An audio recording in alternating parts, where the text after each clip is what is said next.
Hello again, everybody. Welcome back to the Sales on Demand Show. My name's Adam Schneider.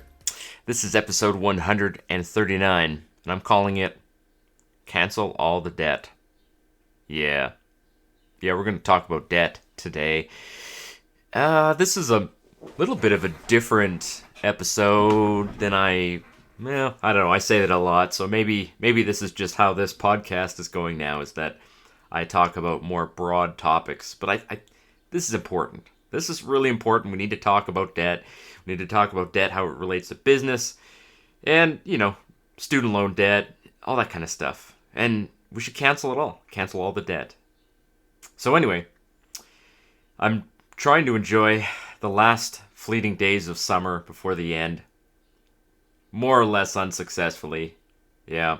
I'm trying to see if I can squeeze in a solo camping trip somewhere. I spent money on solo camping gear and I did use it, but not for a solo camping trip.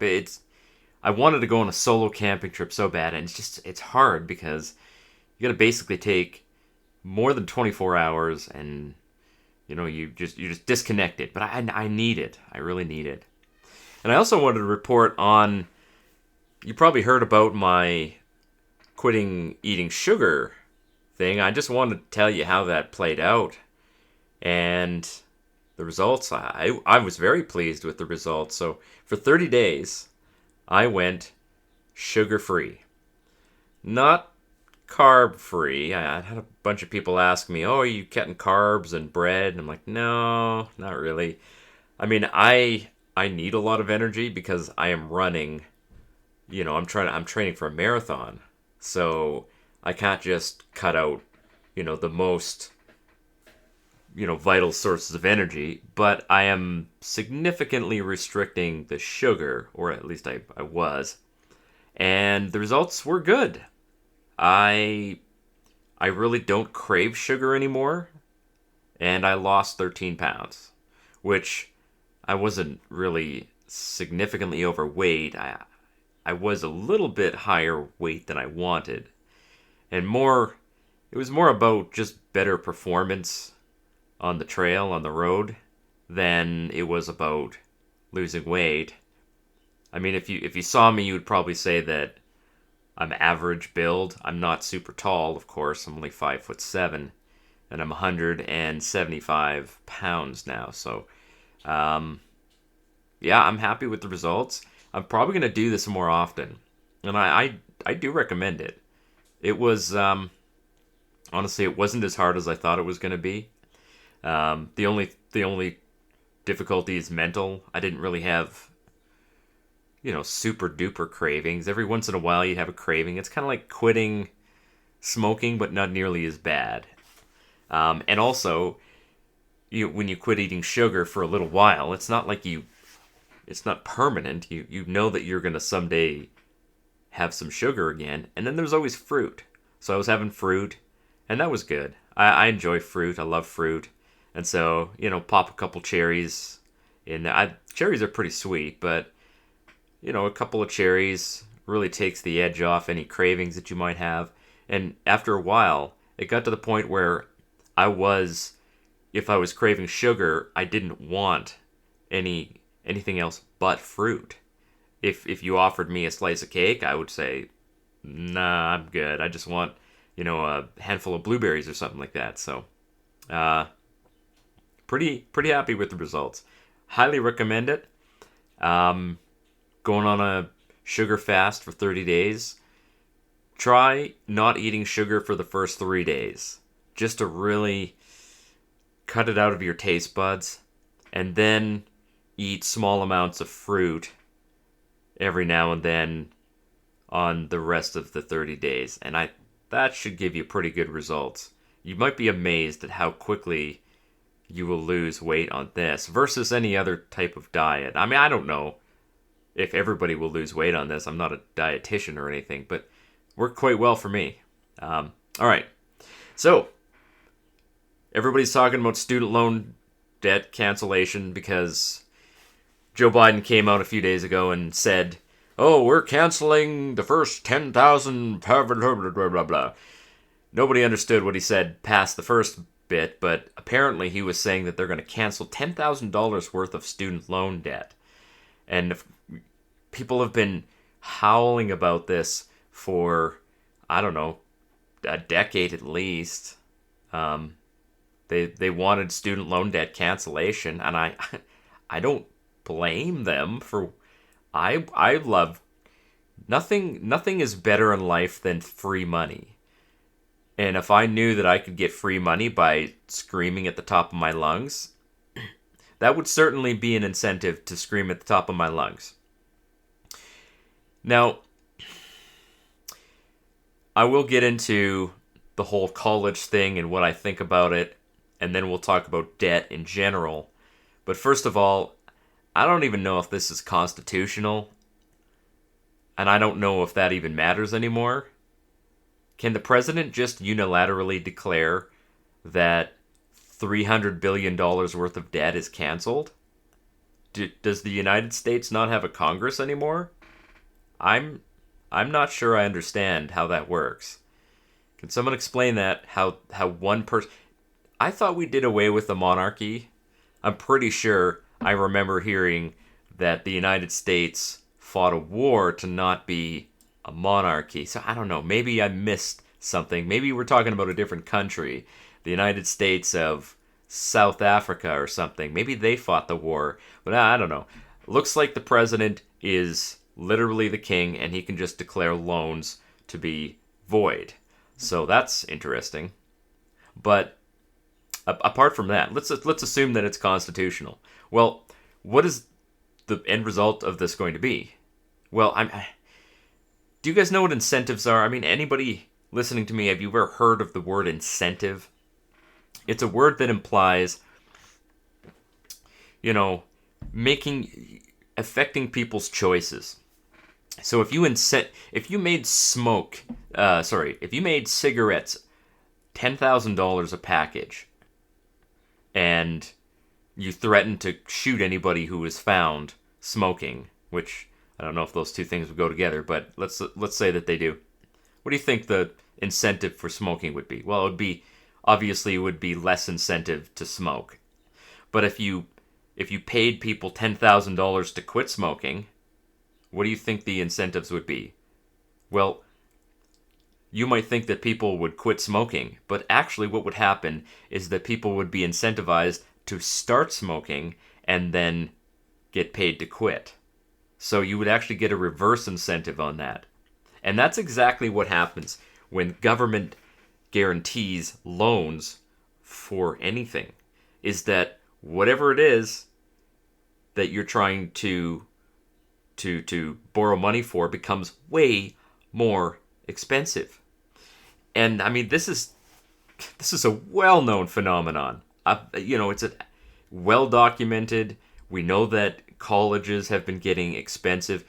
They've been increasing at a rate of 4 or 5 times inflation for several decades, and probably more than 3 decades now. I don't know if that's the rate of increase, but college has become outrageously expensive. And the value of college has not increased by any measurable amount. In fact, it might be at its lowest level ever. So you've got a product here that is now worth less than it used to be, much less than it used to be, and costs a metric crap ton more. And now we're going to make it cost even more by forgiving the debt. So full disclosure, I went to college. I don't know if you call it college or university. I have a degree, for whatever that means. I have a degree in theology, though. So it's kind of a quirky degree. It's not, it is a social sciences, but it's not the kind of social science where you look at somebody and say, really? That's the program you wanted to study is, political science or something like that. It does have value, but the value is limited to a very specific area. Now, I did take out student loans. but I paid them back within like 2 or 3 years, I think. Both my wife and I, we both went to the same college, and for 1 year, we were basically in classes together. We were already married and didn't have any kids yet, so we were just kind of like solo, but we were both planning to go to classes and just kind of try to make it through a year, both going to classes at the same time and maybe a part-time job here or there. So, I had a part-time job, she had a part-time job. We covered our expenses with that, and we kept our expenses really low. But we had to take out some student loans in order to cover the cost of tuition and some other things. Well, this is back, I want to say in like 2002, 2003. We had $15,000 worth of loans between the two of us, which in today's economy, even if you doubled that, that wouldn't even come close to, I believe the average person owes $40,000 in student loans. And that's US dollars. I don't know what it is for Canada. Canada has a very similar student loan system. It's all run by the government. You can't get a student loan from a private institution, as far as I know. I could be wrong about that, but the government for regular college in Canada gives out the money. And you can imagine how this incentivizes colleges to increase the cost, right? It's just, if you're getting free money to go to some place and you don't have to pay it back for a long time, you're not going to consider the cost as part of one of your equations. You're just going to apply somewhere with a program that you want to take, and whatever the cost is, you're going to pay it. This is how we have textbooks that cost $2,500. Are you like, I don't know how people don't understand this. If you are listening to me today and you don't understand why college costs so much today, then listen carefully. We'll explain. I don't know how you can't see how the incentive structure is leading to a higher cost. So that's full disclosure. But that was back in, the early halcyon days of the 21st century, when you could go to college and pretty much pay cash. In fact, my first year of college, I paid cash for my tuition. I remember how much it was. For the second semester, my father paid for the first semester, and he paid for my living expenses. And it was still not that much money. The living expenses were $350 a month.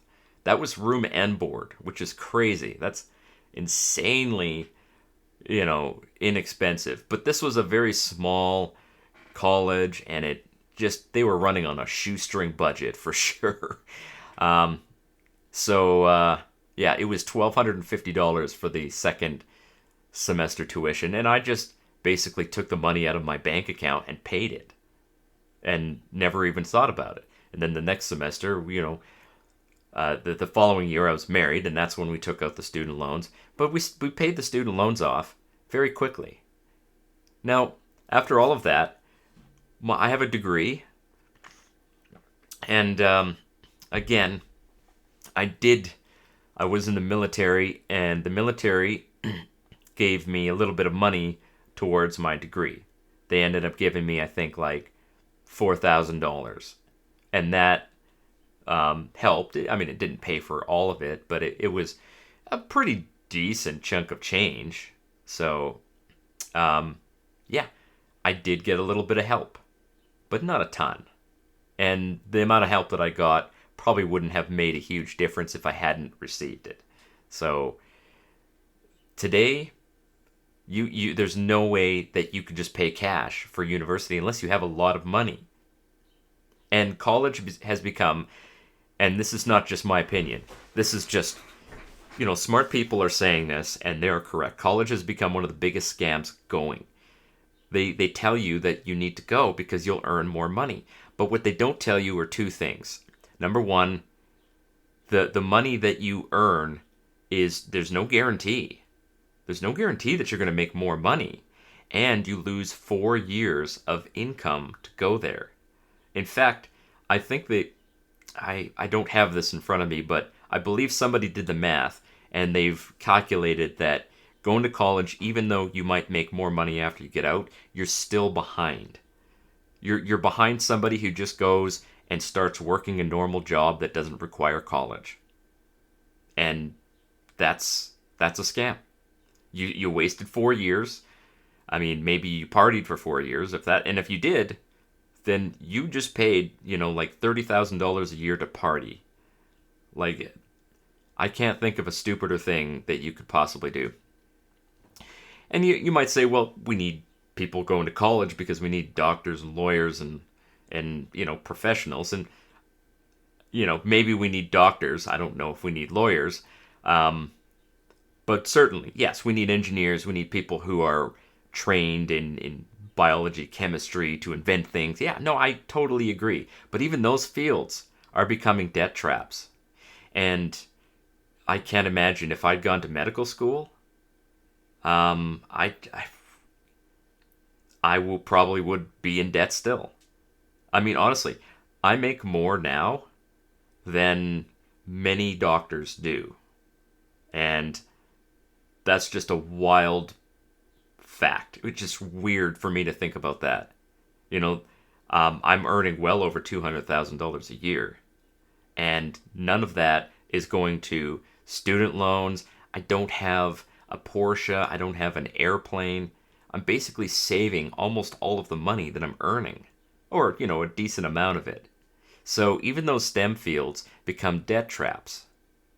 Like doctors walking out of medical school with, $200,000 worth of loans.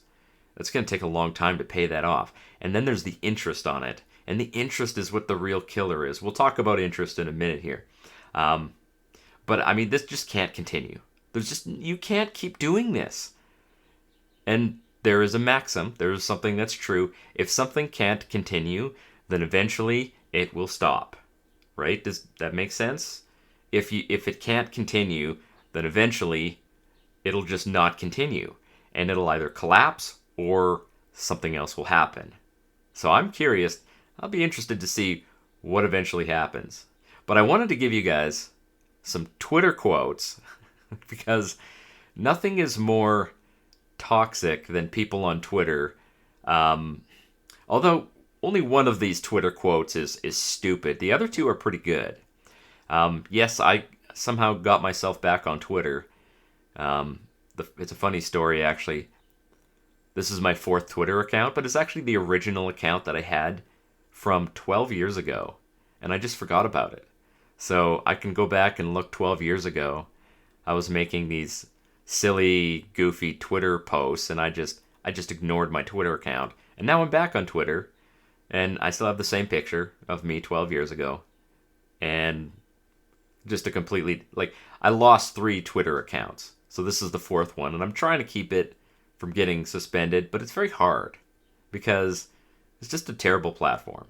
So it might get suspended, and if it does, well, that's life. But anyway, so here's some Twitter quotes for you guys. So the first person, and this was a direct response to me.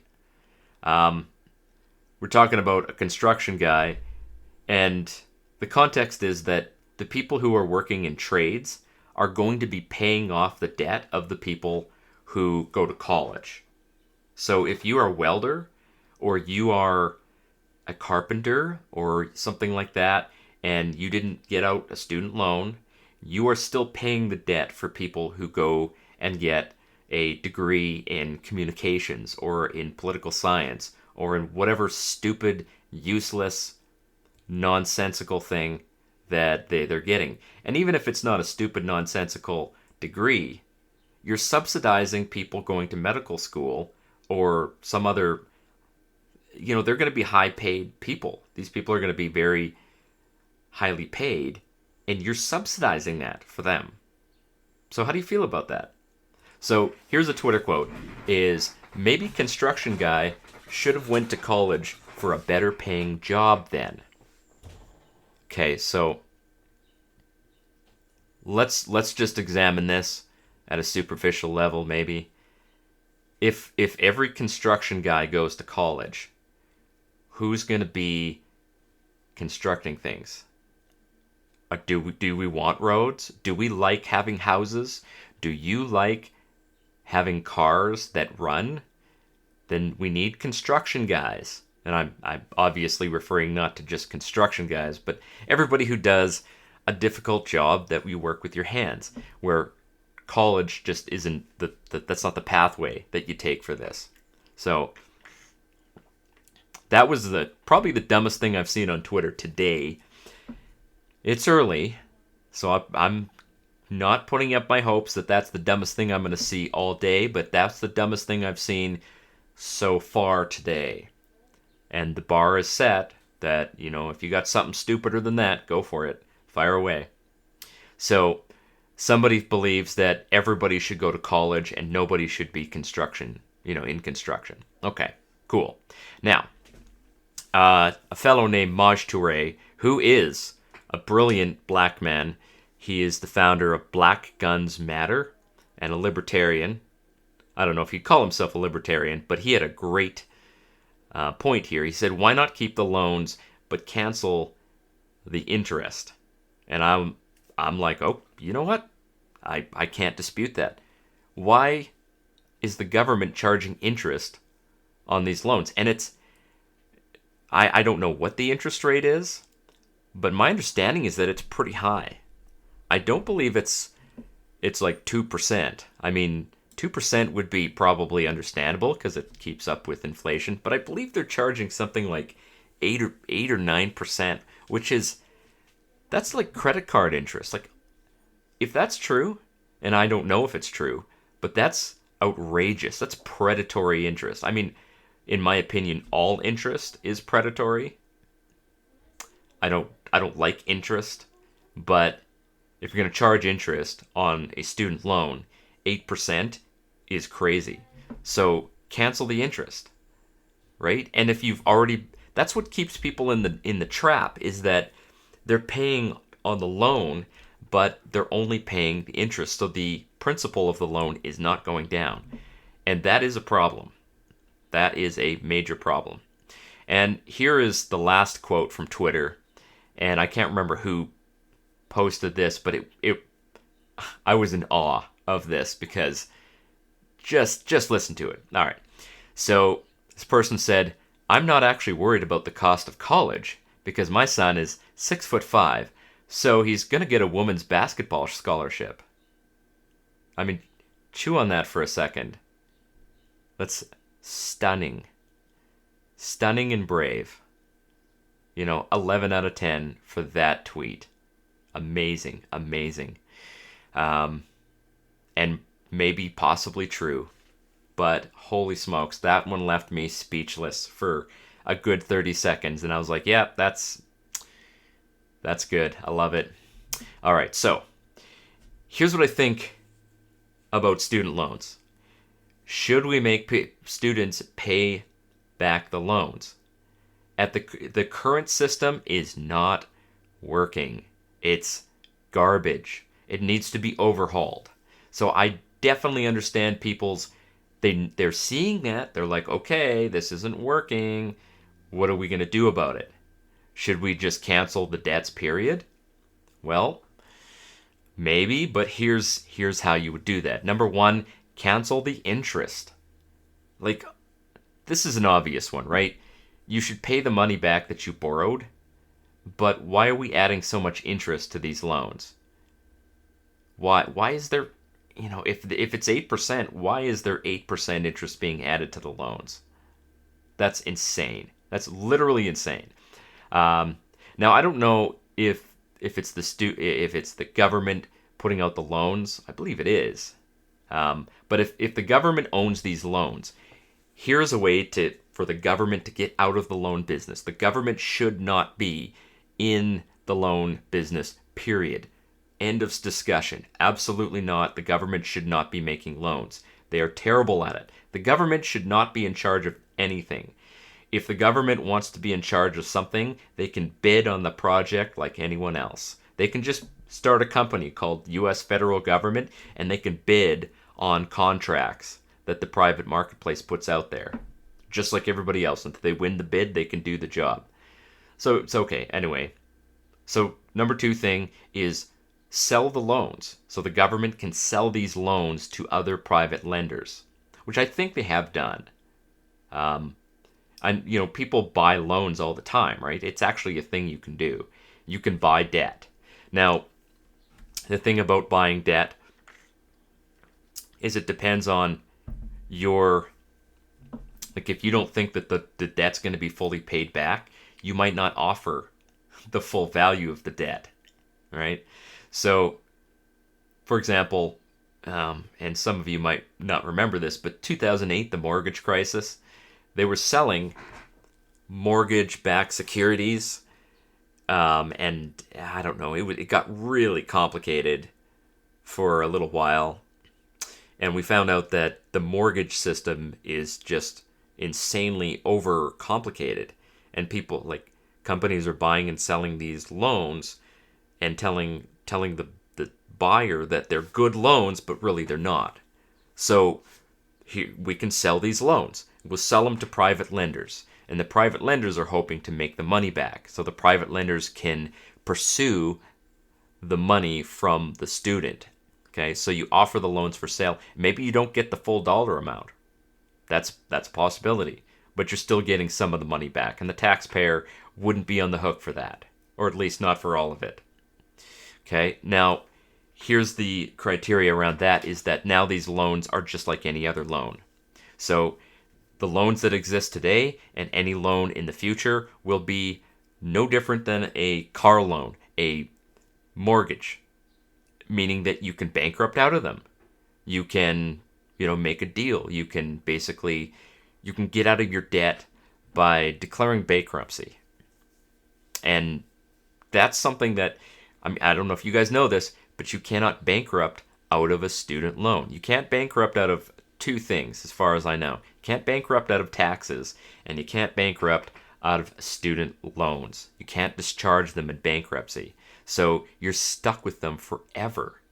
You're stuck with them forever, which is insane. Now, here's another thing that you could do is the people who make the loans should be the ones who are investing in the student, right? So if you see a person and you're like, this person would make a really good engineer, well, that person, you partner with them and say, hey, listen, I want to invest in your education. I'm going to invest in you to get your degree.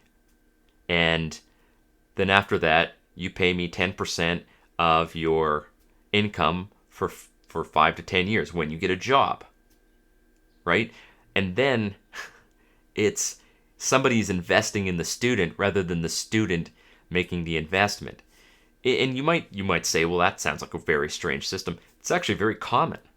It's very common, and it's found in the military. It's found in all kinds of companies. Like, when you get hired by many different kinds of companies, they will invest in educating you to do the job.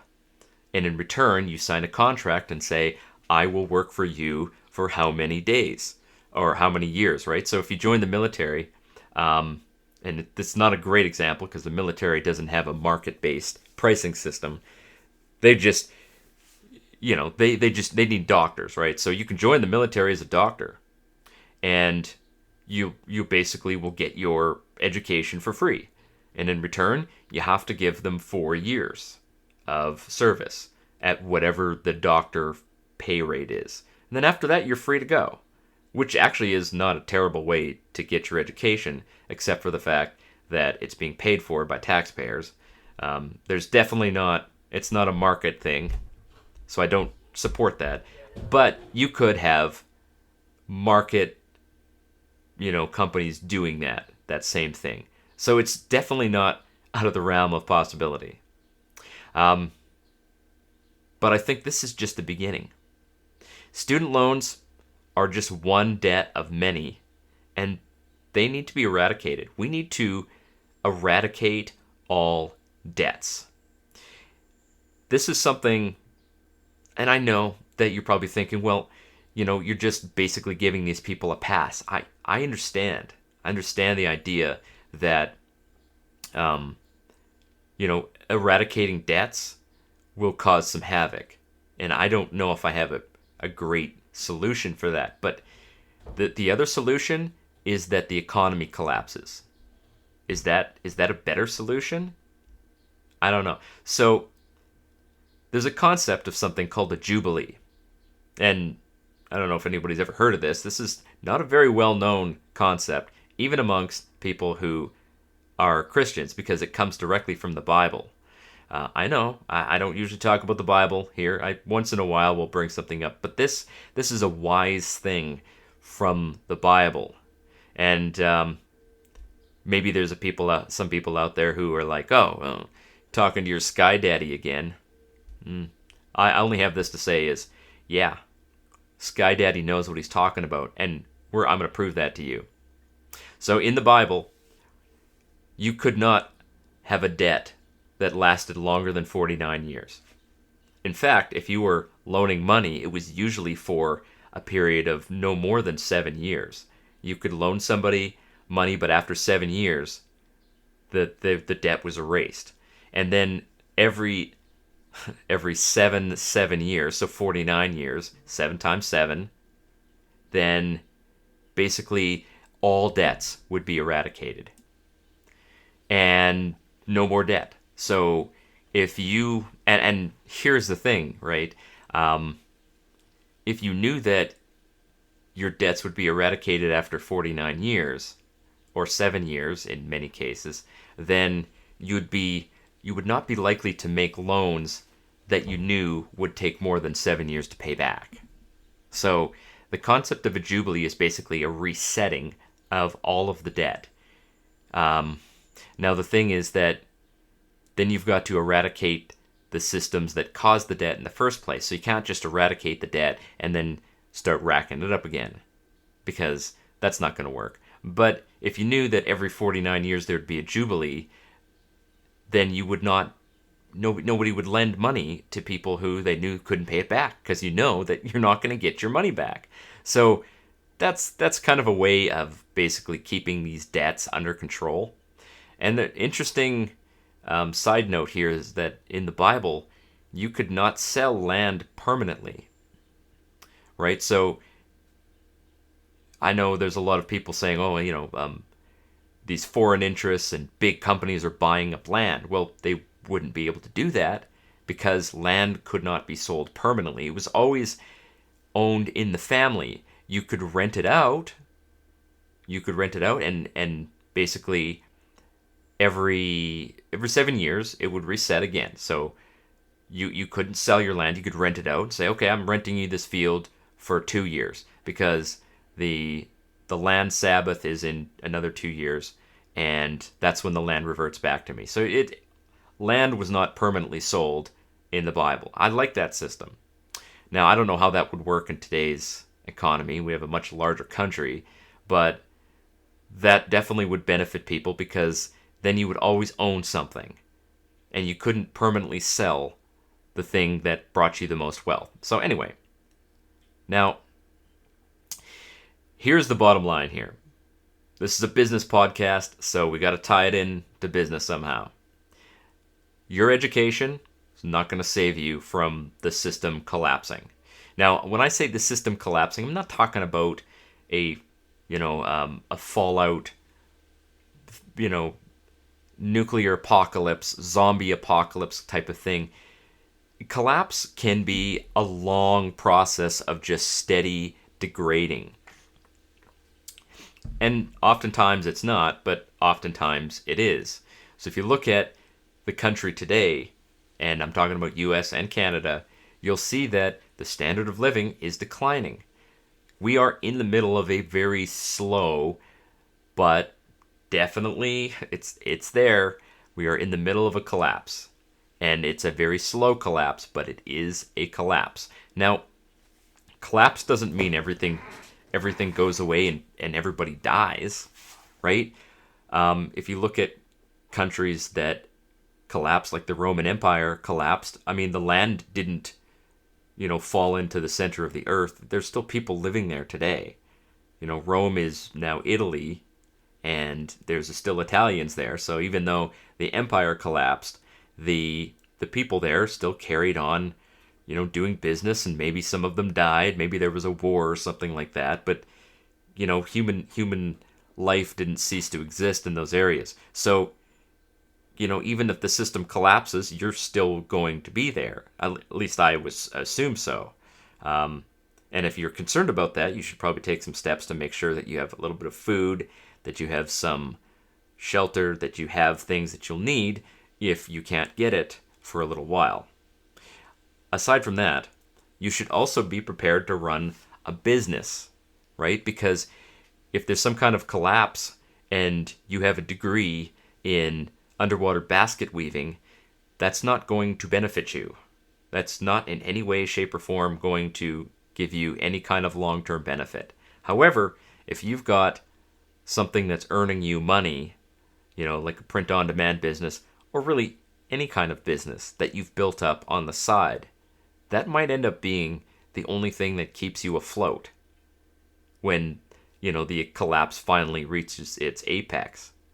So, building a business is the way to both, enrich yourself and fight this awful system where you basically are enslaved to debt, crammed into a job, and just you're in a cattle car. It's not a real cattle car, but it's a virtual cattle car where you have no control over your life. You paid all this money for an education, so you have to work in that field forever.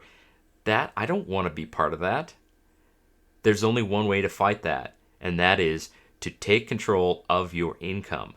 And the only way to do that is, there's two ways to do that. You could become a bank robber, or you can start a business.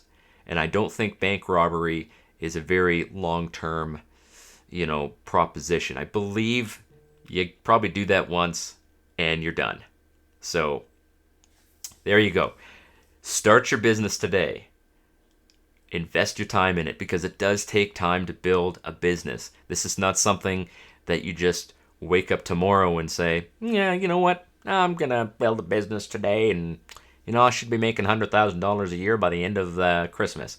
No, it often doesn't work that way. There's often all kinds of frustrations in building a business. I try not to sugarcoat things for you guys. It can be challenging to build a business. But what's also challenging is being stuck in a career that you either don't like or it's just not paying very well, such as social work or something like that, and not having a way out.